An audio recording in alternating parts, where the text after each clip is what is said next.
been looking at Genesis chapter 4, the story of Cain and Abel, looking at what makes for an acceptable sacrifice to God, and noted yesterday that Cain's offering, grain offering, crop offering, was not accepted.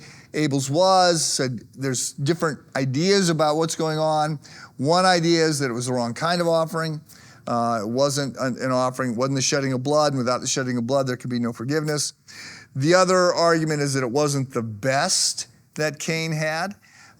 He brought some of his crops, and Abel brought the fat portions of the firstborn, so it suggested that there's a different attitude.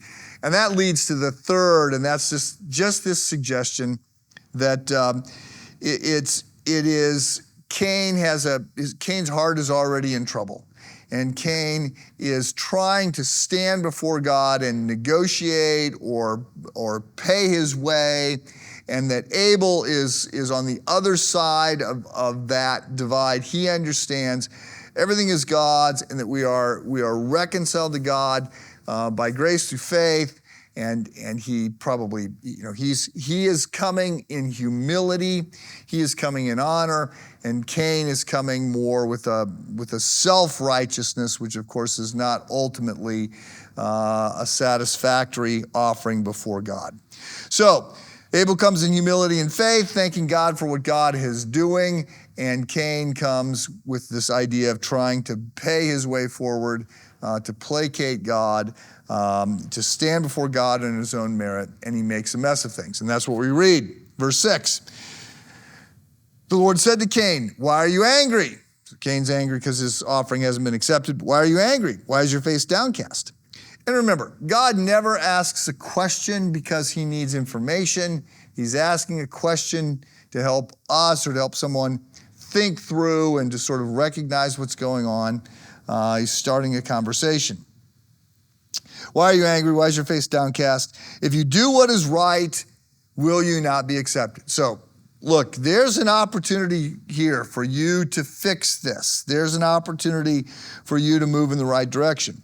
But, and then here's the warning, if you do not do what is right, sin is crouching at your door, its desire to have you, you must master it. What a profound, ominous, minor key kind of music statement. Sin is crouching at your door. The verb here, crouching, is also used of like leopards and cougars. It's suggesting dark, malevolent forces that are trying to hide, make themselves appear smaller than they really are, but are just waiting for an opportunity to pounce and do their damage. So they're saying, don't look at us, don't look at me, right? I'm not even here, but it knows that it represents death and destruction. So God warns Cain. Cain is proud, doesn't listen, doesn't follow. He's mad, he wants revenge, and so sin springs. Verse 8, now Cain said to his brother Abel, "Let's go out to the field." And while they're in the field, Cain attacked his brother Abel and killed him. Cain killed Abel because Abel was not able to defend himself or did not defend himself. Sin springs. "Come with me," Cain says, and then he kills Abel. It's not an accident. It's first-degree murder, not manslaughter. This is what he intended to do. Sin won. And there are some things that we can quickly devise from this. The starters would be, it's not wise to talk about small sin because sin grows. Sin is broken good. It never ultimately satisfies. You always need more and more in order to get the same hit. And so eventually it's taking everything and giving back nothing. And so it's always leading us down a path that is going to be all-consuming. So I would also suggest that there's a sense in which God is playing the role that friends can play. If we have wise, thoughtful friends, they can see things in our life, in our heart, in our path, that we may not be able to see ourselves, and stop us from heading down a path. And remember, once you head down a path, it's so much harder to turn around. Once you head down a path, once you cross a line, it's 10 times easier to cross that line again.